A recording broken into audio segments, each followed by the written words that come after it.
Olha, nós estamos no capítulo 7 do Evangelho de Marcos. Eu tenho dito que Marcos é o Evangelho da redenção. Por quê? Porque a essência da mensagem de Marcos, nesse reduzido evangelho, que inicialmente, por ser reduzido, era considerado um resumo dos outros dois, mas depois, com as pesquisas mais aprumadas, descobriu-se que, na verdade, era um enxuto evangelho por ter sido o primeiro, com informações mais enxutas, mais concisas, e que, na verdade, Mateus e Lucas é que foram evangelhos posteriores, que acrescentaram informações que Marcos não tinha na sua época ainda. Bem, o fato é que esse curto evangelho de Marcos possui uma ênfase essencial, que é a mensagem redentora de Jesus, e isso Marcos deixa lá expresso logo no início, e vai ilustrando esse poder de Cristo para a redenção das pessoas, através dos prodígios, dos milagres, dos eventos espetaculosos que Marcos vai narrando, mostrando como as multidões vão se agregando a Jesus, vão reforçando aquele grupo imenso que ia desde os mais curiosos, estavam ali apenas por simples curiosidade, até os mais devotos de fato, os mais fiéis.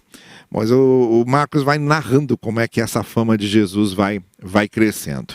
E justamente ao longo dessa narrativa, mostrando que a mensagem do Evangelho é uma mensagem de redenção, e mostrando que o Redentor, se tem poder para curar doentes, expulsar demônios, acalmar tempestades, multiplicar pães, alimentar assim as multidões, andar sobre as águas, como a gente viu no último trecho da semana passada, também tem poder para perdoar pecados, para redimir, para resgatar, porque daí vem a palavra redenção, para resgatar o ser humano da situação de condenação em que ele se encontra. E aí Marcos vai acrescentando uma outra informação de que essa pregação da essência do Evangelho desperta a inquietação, o descontentamento e depois até a fúria e o desejo de eliminação de Jesus dos fariseus, dos mestres da lei, ou daquela casta de liderança da religião judaica. E o que Marcos vai mostrando, e o que é o que importa para a gente hoje, muito especialmente, no trecho que nós vamos ler, é que foi se criando, preste bem atenção nisso, foi se criando um descompasso cada vez maior entre essência do Evangelho, ou a mensagem que Jesus veio pregar, e o que os líderes religiosos, os fariseus, os mestres da lei, o clero sacerdotal estavam ensinando. Um descompasso cada vez maior, uma distância cada vez maior entre essência do Evangelho e a pregação religiosa do clero judaico.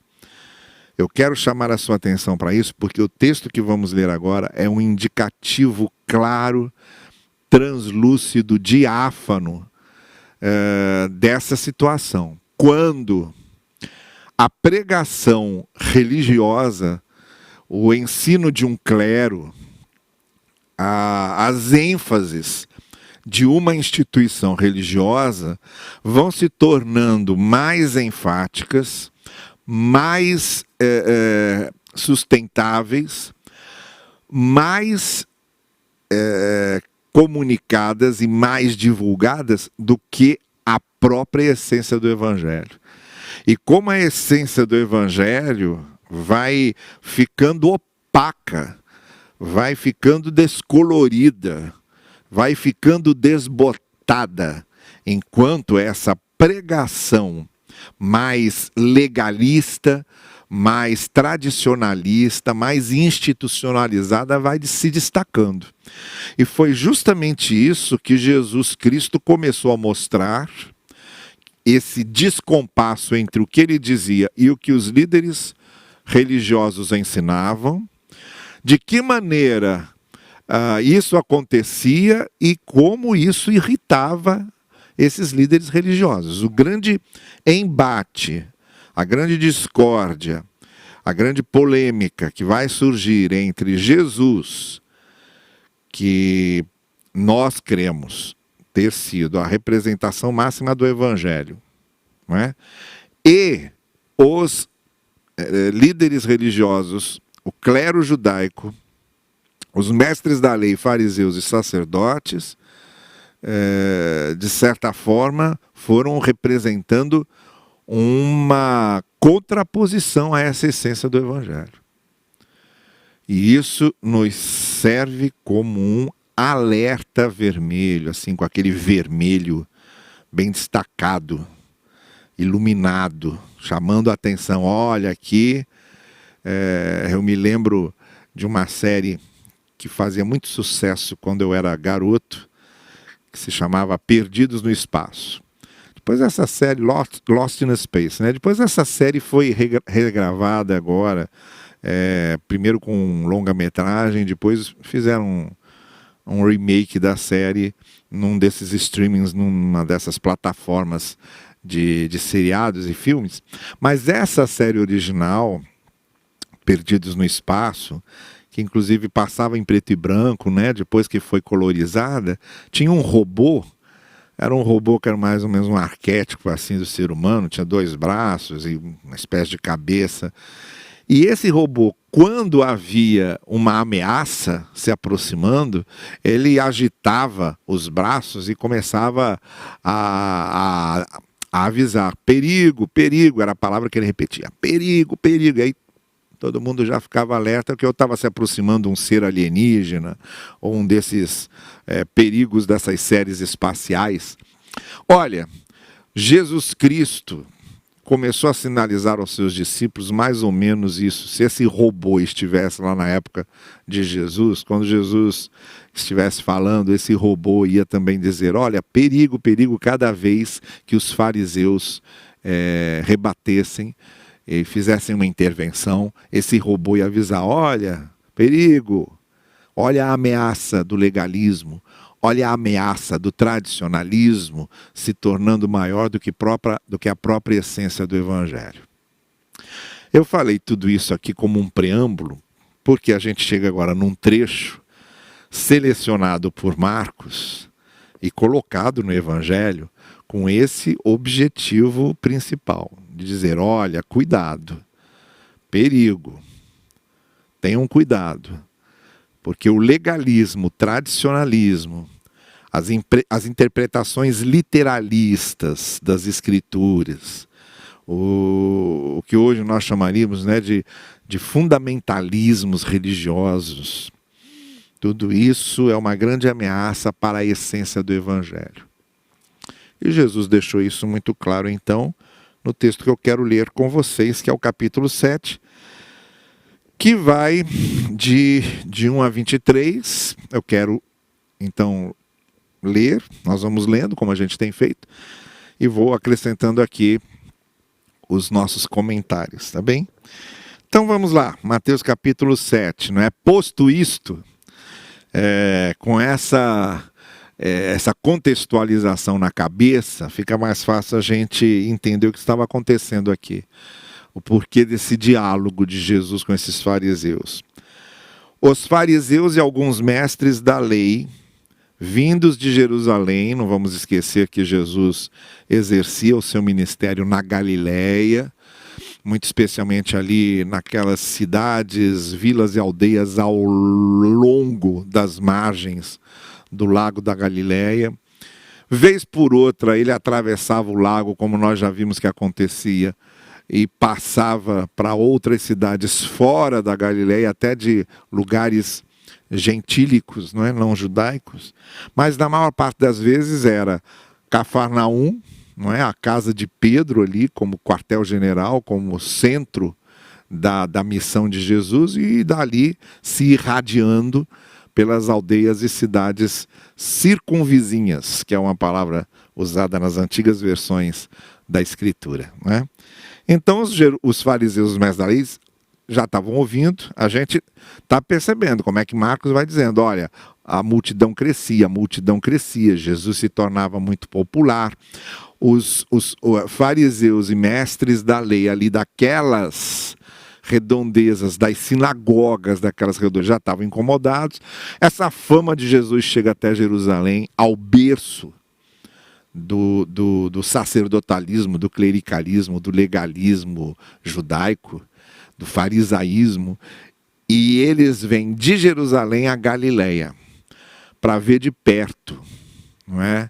Foram lá espiar para ver de perto o que é que estava acontecendo, que aquela fama de Jesus estava incomodando também a pregação e as ênfases de Jesus, que, como eu disse aqui, se tornaram um descompasso com o que os fariseus e mestres da lei diziam. Então se reuniram com Jesus, diz o versículo 1.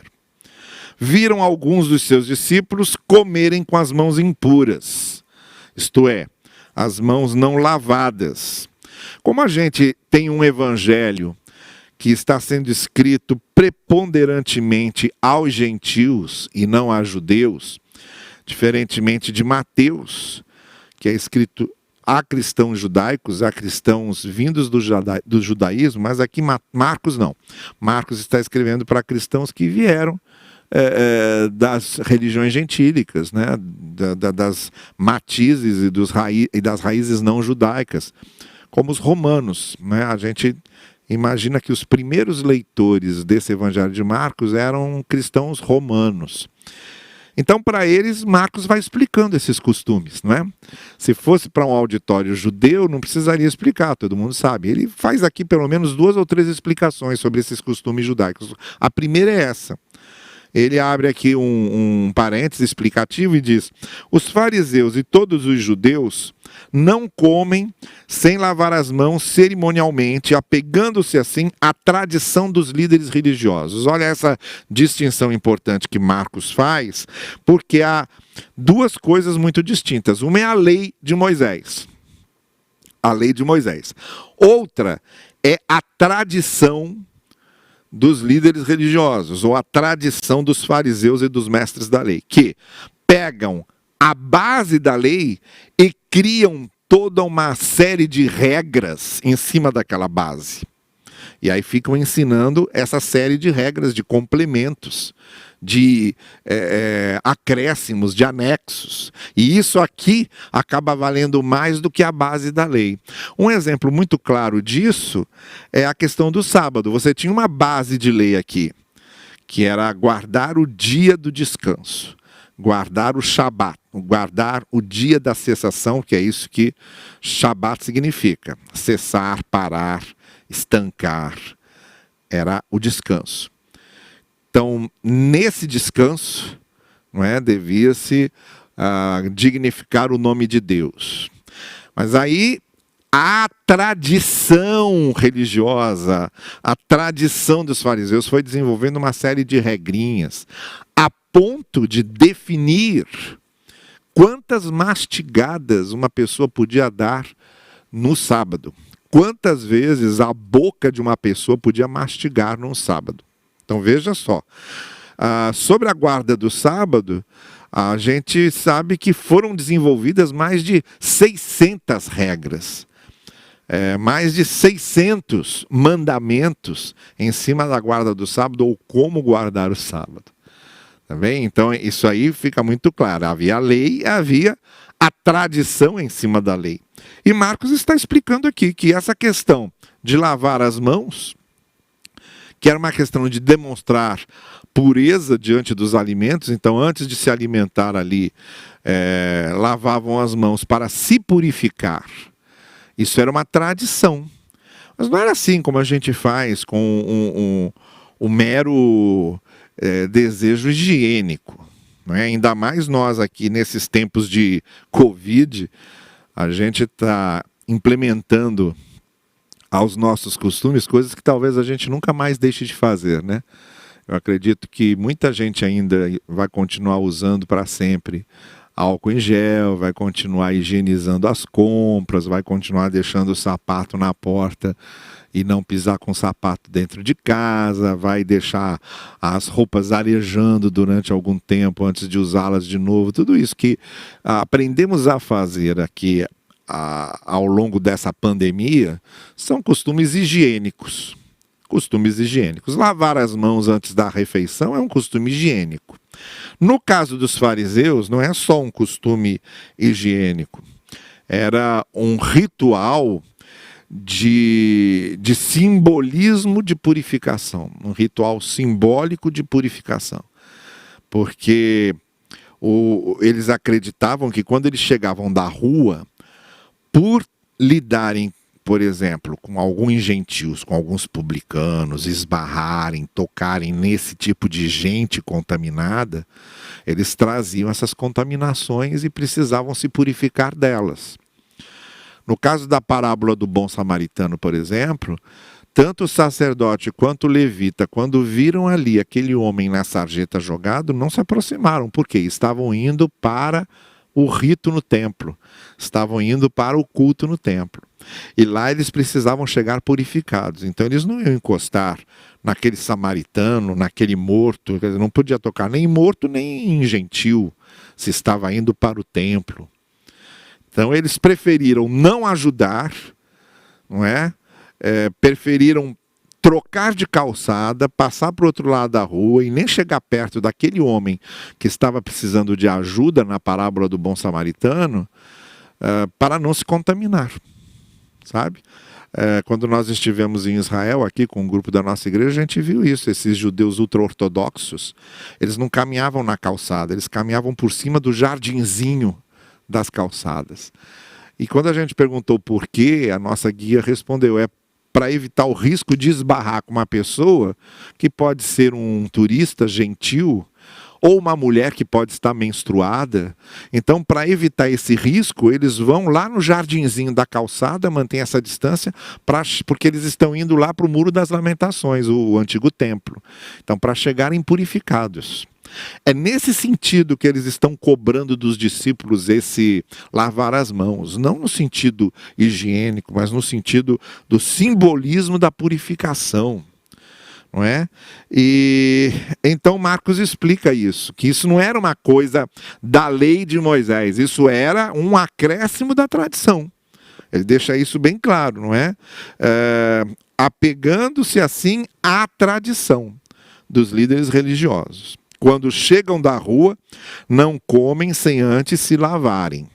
E observam muitas outras tradições, tais como lavar de copos, jarros, vasilhas de metal, porque de repente alguém pode ter botado a boca ali que fosse um samaritano, um gentil, um publicano, uma mulher menstruada, coisas do tipo. Então lavava tudo isso. Não é? Então vejam que eram ritos de purificação e não apenas cuidados higiênicos. Então era uma tradição. E aqui vale a pena de novo fazer essa distinção. Não tinha a ver com a lei de Moisés. Não tinha relação com aquela base da lei mosaica. Era uma tradição, foi uma coisa criada e desenvolvida posteriormente e que virou legalismo e que virou tradicionalismo.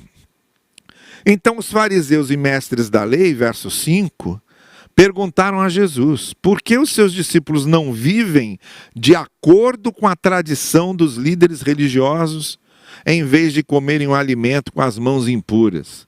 Então vejam que eles não estão cobrando de Jesus algo que está na Escritura. Não é? Por que seus discípulos não cumprem a Escritura nesse sentido? Ora, se até no caso do que a Escritura diz sobre a guarda do sábado, vejam bem, há um princípio de guarda do sábado na Escritura, e quando os discípulos sentiram fome, foram comer espigas, a gente já viu isso aqui também no Evangelho de Marcos, e os fariseus recriminaram, Jesus mostrou que mesmo algo que estava escrito na Escritura não podia ser interpretado literalmente, à parte de um contexto que colocasse a vida humana como mais importante do que um ritual. e o sábado está lá na Escritura. Imagina uma tradição que não tem ligação direta com a Escritura. Então eles estão cobrando de Jesus não algo que está na Escritura. Se bem que se estivesse na Escritura, como a guarda do sábado, Jesus também recolocaria, reposicionaria, reinterpretaria, não é? E daria uma contextualização para aquilo, como fez, com a questão das espigas e com a questão da cura no sábado. Mas aqui nem isso era. Não era uma lei mosaica da Escritura, era uma tradição religiosa. E aí o Senhor Jesus Cristo foi questionado sobre uma tradição religiosa, a de comer sem fazer o rito da purificação, não por causa da higiene, como eu expliquei. Se fosse por causa da higiene ainda vai, mas o argumento não era esse. O argumento era por causa da tradição, do risco de estarem sendo impuros por comerem com mãos vindas de pegarem na mão do povo. E eles não sabiam disso? Aquele povo imenso seguindo Jesus e vendo lá os discípulos de Jesus abraçando uns, cumprimentando outros, pegando outros e trazendo outros, esse convívio. Agora veja, os fariseus dizendo, como é que ficam pegando na mão de todo mundo? Um judeu autêntico pegando na mão de todo mundo, pode estar pegando na mão de um gentil, pode estar pegando na mão de um samaritano e depois vem comer sem passar pelo ritual da purificação. Olha a preocupação deles. E aí, então, Jesus responde citando Isaías capítulo 29, verso 13. Bem profetizou Isaías acerca de vocês, hipócritas, como está escrito. Este povo me honra com os lábios, mas seu coração está longe de mim. Em vão me adoram, seus ensinamentos não passam de regras ensinadas por homens. Isto aqui era uma mensagem de Isaías, no capítulo 29. E que falava justamente sobre o povo apegado às tradições, apegado aos legalismos, mas não apegado a Deus. Pegavam como centro e referência da vida os símbolos e não a pessoa de Deus, exatamente. Essa é a crítica de Isaías. Não é? Eles cumprem esses ritos, essas tradições todas, mas não amam a Deus de verdade. E Jesus pega esse texto de Isaías e aplica diretamente aos fariseus, dizendo, vocês estão cometendo o mesmo erro. Vocês negligenciam os mandamentos de Deus e se apegam às tradições dos homens. Essa é a alegação e a denúncia de Jesus. A todos que podem fazer isso. Evangélicos costumam olhar para cristãos de outras ramificações, como os cristãos católicos, por exemplo, e costumam culpá-los de ritualismo excessivo, de tradicionalismo excessivo, bobagem. Os evangélicos protestantes podem ser tão ritualistas, tão tradicionalistas e tão legalistas quanto qualquer outro, e tem sido. E tem sido.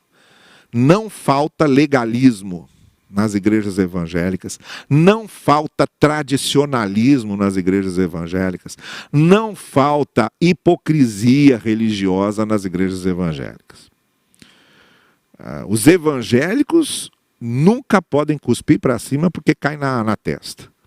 Os evangélicos não podem jogar pedra no telhado do vizinho porque tem telhado de vidro. Os evangélicos não podem fazer isso. Não podem.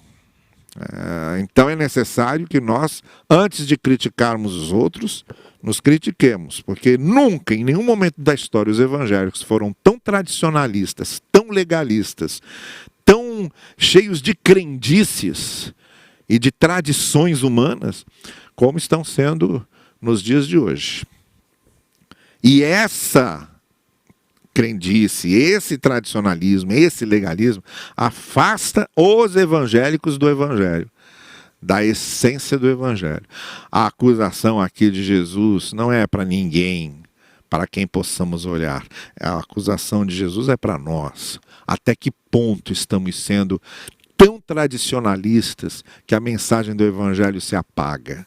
Até que ponto estamos sendo tão legalistas que a mensagem do Evangelho se apaga? Até que ponto estamos tão apegados a nossas tradições e ritos que a essência do Evangelho fica apagada, fica em segundo plano, fica nublada? Até que ponto isso está acontecendo?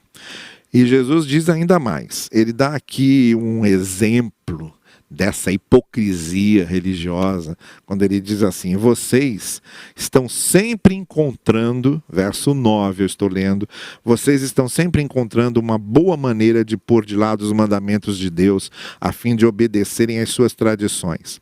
Pois Moisés disse, agora é mandamento, agora é escritura. Moisés diz, honra teu pai e tua mãe. Ou quem amaldiçoar seu pai e sua mãe terá que ser executado. Êxodo e Levítico. Estão aqui as duas citações à lei de Moisés. Mas vocês, diz Jesus, afirmam que se alguém disser a seu pai ou a sua mãe qualquer ajuda que vocês poderiam receber de mim, na verdade é corbã, ou é oferta dedicada a Deus. Isso aqui é uma outra explicação que Marcos dá à palavra corbã, porque, como eu disse a você, está escrevendo para leitores não judeus. Corbã é uma palavra que significa oferta no hebraico. E havia ali um costume que se desenvolveu também na tradição religiosa, que alguém pudesse, em vez de gastar para cuidar dos pais na velhice, usar isso e oferecer como oferta, como corbã, como oferta para o templo, para os sacerdotes. Aí Jesus está dizendo, agora vocês são engraçados. Vocês estão acusando aqui os meus discípulos de não lavarem as mãos porque não estão cumprindo uma tradição de vocês e estão culpando. Enquanto vocês fazem o seguinte, quando filhos deixam de ajudar os pais e dão dinheiro para vocês lá no templo, vocês acham que isso está certo, que não há problema. Embora eles estejam descumprindo, aí sim, um ensinamento verdadeiramente bíblico, que é o de honrar pai e mãe. E aí vocês acham muito justificável que, em vez de sustentarem seus pais, fiquem dando dinheiro a vocês, sacerdotes, a vocês no templo. Aí Jesus denuncia essa hipocrisia. Quer dizer, vocês são pretensamente defensores da Escritura, defendendo a lei, e aqui onde há lei para que se honre pai e mãe, a pessoa que não quer assumir a responsabilidade de cuidar dos pais na sua velhice e usa a desculpa de que precisa dar a sua oferta de corbã aos sacerdotes no templo, vocês acham isso muito justificável e muito certo. Jesus está chamando isso de hipocrisia. Vocês o desobrigam de qualquer dever para com seu pai e sua mãe, que é um mandamento bíblico. Assim vocês anulam a palavra de Deus. Quanto tradicionalismo, quanto legalismo, quanto literalismo, em nome da palavra, anula a palavra. Em nome do Evangelho, anula o Evangelho. Vocês estão anulando a palavra por meio da tradição que vocês mesmos transmitiram e fazem muitas coisas como essa.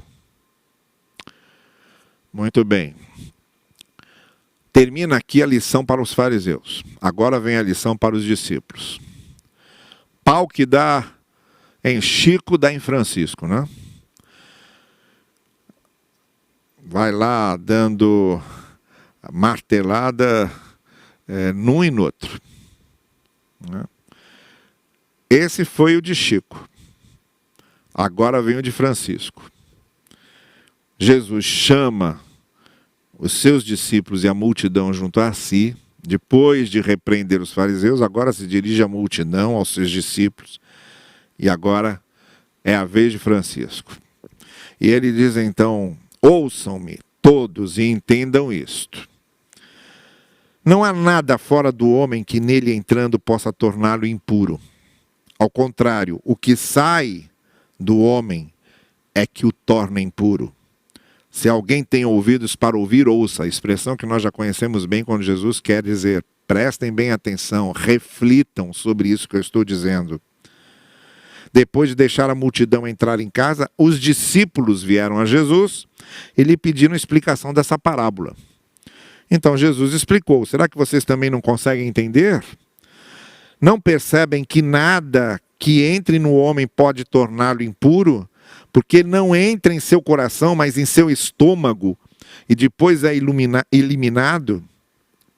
Então Jesus estava falando lá dos fariseus, dizendo: olha, eles ficam tão preocupados com alimentos puros, alimentos impuros, o que pode comer, o que não pode comer. Ora, qualquer coisa que você comer vai para o estômago, depois é eliminado, da maneira como nós já sabemos que acontece. Mas o que importa é o que sai do coração, é o que sai da boca do ser humano.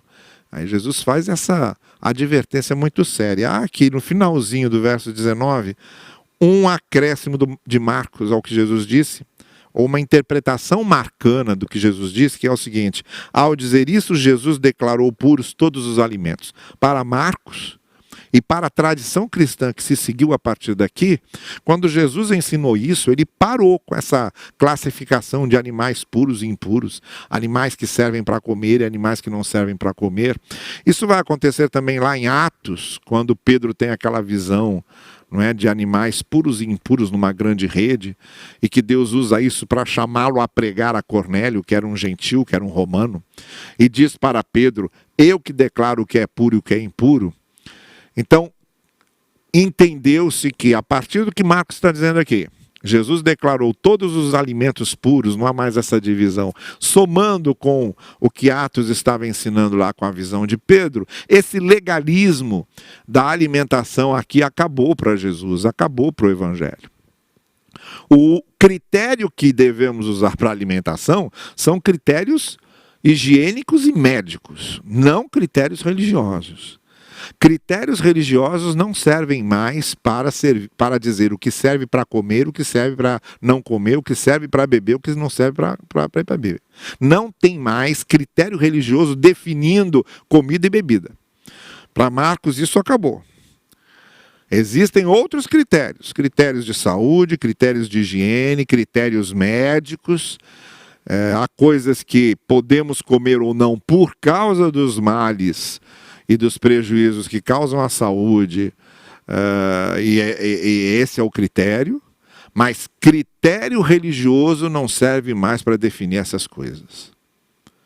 É isso que Marcos aqui deixa bem claro. Então Jesus diz: olha, não é o que entra pela boca, mas o que sai da boca vem do coração.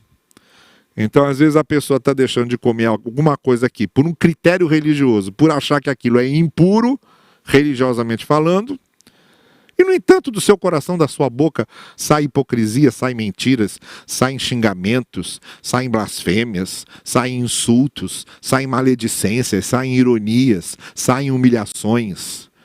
Mas há bocas que são pontiagudas, quando elas abrem, elas ferem, elas sangram as pessoas. É isso aí que é o problema do ser humano, não é o que entra pela boca de Jesus. Então, no verso 20 ele diz: o que sai do homem é que o torna impuro. Pois do interior do coração dos homens vêm os maus pensamentos, as imoralidades, os roubos, os homicídios, os adultérios, as cobiças, as maldades, o engano, a devassidão, a inveja, a calúnia, a arrogância, a insensatez, tudo isso sai do coração. Poxa, muito melhor é comer uma boa feijoada cheia de carne de porco do que ter no coração esse monte de coisa. É isso que Jesus está falando. Todos esses males vêm de dentro e tornam o homem impuro. Versículo 23 e último versículo desse trecho. Então, conclusão. Há tradicionalismos, legalismos que anulam a palavra, que diminuem a essência do Evangelho. Nós devemos dar sempre importância à essência do Evangelho, mais do que a qualquer tradição, legalismos ou tradicionalismos. A essência do Evangelho, Os princípios do Evangelho é que devem sempre falar mais alto do que qualquer tradicionalismo religioso, qualquer legalismo religioso. Segundo, o que vale no Evangelho é o que vem do coração. O que vale no Evangelho não tem a ver com costumes religiosos, tem a ver com caráter, tem a ver com vida, tem a ver com amor, com fazer o bem. Isso é que vale no Evangelho. É o coração transformado, é o coração generoso, é o coração bondoso, é o coração de onde vêm coisas boas e puras. Esse é o Evangelho que Marcos diz que Jesus está pregando. Não a religiosidade dos fariseus e dos mestres da lei, mas o Evangelho do coração transformado pela graça. Esse é o Evangelho da redenção. E aqui a gente encerra essa leitura da primeira parte do capítulo 7. Capítulo 7 prossegue, a gente vai voltar a ele para lermos os demais versículos. Daqui a pouquinho a gente volta para a oração final.